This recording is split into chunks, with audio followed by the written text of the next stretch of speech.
Septembre 2026, c'est dans moins d'un an, et si vous avez un numéro de SIRET, vous êtes concerné par la réforme de la facturation électronique. Peu importe votre forme juridique, peu importe votre régime de TVA, peu importe si vous avez une activité exonérée ou pas, du moment que vous avez un SIRET, vous avez une obligation à remplir avant cette date. Et aujourd'hui, je vais vous montrer comment être en règle en moins de 5 minutes gratuitement avec l'outil que j'utilise moi-même pour ça. Le lien est en description, c'est yb.digital/go/indie. Alors concrètement, qu'est-ce qui se passe en septembre 2026?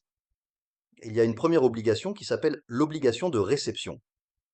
Et cette obligation, elle est en fait très simple à comprendre. À partir du 1er septembre 2026, toutes les entreprises, quelle que soit leur taille, doivent avoir désigné ce qu'on appelle une plateforme agréée, une PA, pour être capable de recevoir des factures électroniques.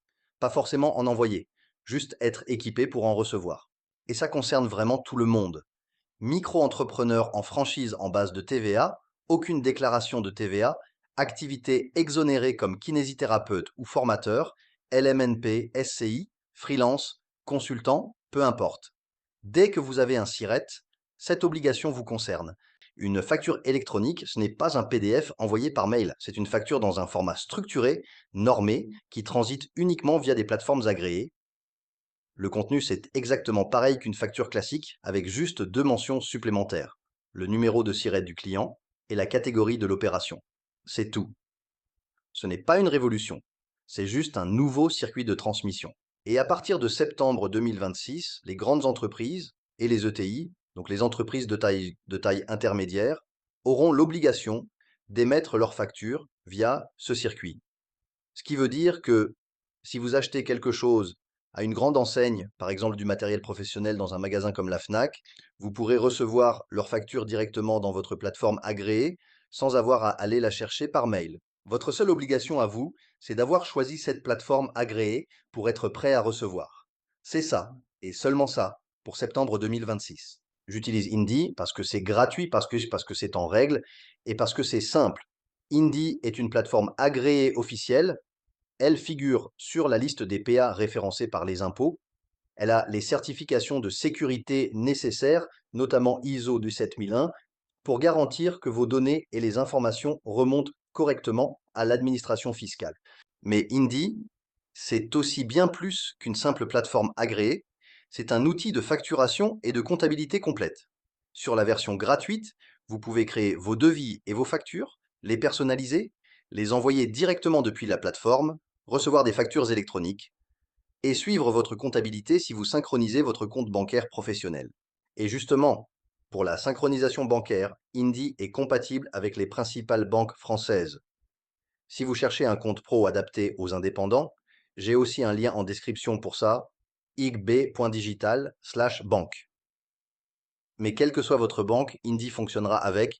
On ne vous demande rien de plus pour commencer. Et si vous voulez aller plus loin, il y a des options payantes, mais elles ne sont pas du tout indispensables pour l'obligation de septembre. Alors, je clique sur le lien en description pour créer mon compte sur Indie et j'arrive sur la page d'inscription.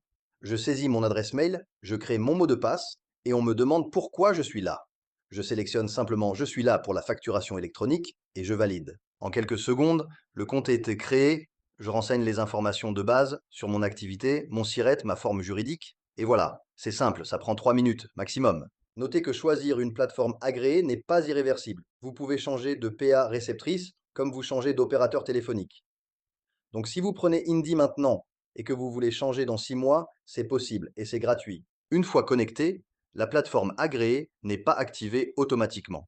C'est voulu parce qu'Indie a besoin de votre accord explicite pour vous inscrire comme destinataire de factures électroniques. Aucune PA ne peut faire ça sans votre consentement. Pour l'activer, c'est très simple.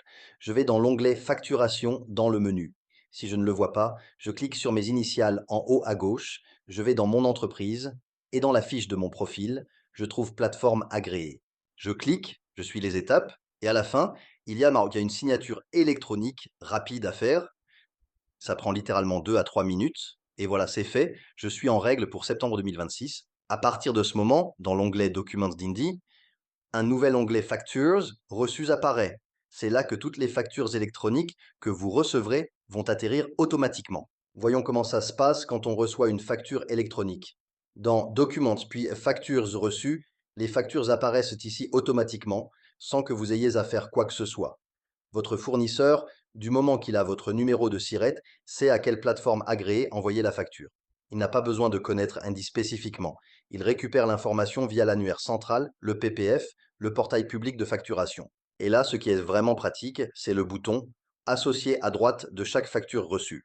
En un clic, Indy va vous proposer de relier cette facture à une dépense dans votre onglet Transactions, avec le bon montant. Votre comptabilité se met à jour en quasi automatique. Pas de saisie manuelle, pas de saisie. Et si jamais un fournisseur vous envoie encore une facture classique par mail, ce n'est pas votre problème. Vous récupérez cette facture, vous la rentrez manuellement dans la compta comme d'habitude, et c'est sa responsabilité à lui de respecter son obligation d'émission. Vous, vous avez rempli votre obligation du moment que vous avez votre PA activé. Passons maintenant à l'émission de factures. Même si pour septembre 2026, les petites entreprises n'ont pas encore l'obligation d'émettre des factures électroniques, rien ne vous empêche de le faire dès maintenant si votre client est une entreprise en France. Dans l'onglet Facturation, je clique sur Nouvelle facture. Je renseigne les informations du client. Le numéro de SIRET est maintenant un champ obligatoire pour les factures électroniques. Je détaille les prestations ou les produits, les montants, et je personnalise si besoin. Sur la version gratuite, il n'y a pas de limite de nombre de factures. Je peux les envoyer directement par mail depuis Indy ou les télécharger. Et quand j'aurai l'obligation d'émettre en électronique, Indy s'en occupera automatiquement en faisant transiter la facture via le bon circuit. C'est transparent pour moi. Je crée ma facture comme d'habitude et c'est Indy qui gère le format et le circuit de transmission.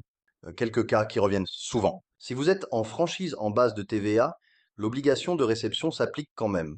Le régime de TVA ne change rien. Si vous avez une activité exonérée de TVA, formateur, médecin, kiné, l'obligation de réception s'applique aussi. La seule chose que vous n'aurez pas à faire, c'est peut-être émettre des factures électroniques parce que votre activité est exonérée.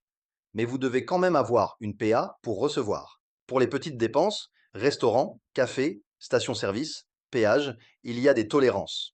En dessous de 150 euros, au restaurant par exemple, la facture classique reste acceptée. Pour les péages et stations-service, pas d'obligation de facture électronique non plus. Pour les SCI et LMNP, l'obligation de réception s'applique sauf si vous mettez votre bien à disposition à titre gratuit à l'un des associés. C'est le seul cas d'exception.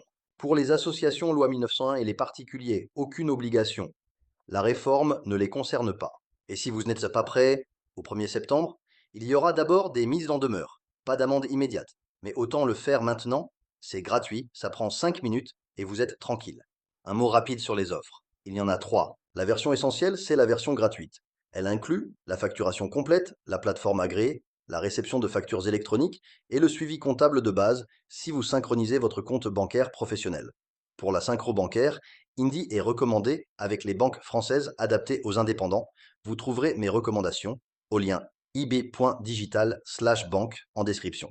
La version Plus ajoute des fonctionnalités pratiques comme la relance automatique des impayés, la signature électronique des devis et les factures récurrentes. La version Premium inclut tout ça plus les déclarations fiscales intégrées et un accès prioritaire au support. Pour commencer, la version gratuite est largement suffisante. Vous pourrez toujours upgrader si vous en avez besoin. Voilà, c'est aussi simple que ça. En 5 minutes, vous créez votre compte sur Indy, vous activez la plateforme agréée et vous êtes en règle pour septembre 2026, gratuitement. Pas besoin d'être comptable, pas besoin de comprendre tous les détails de la réforme.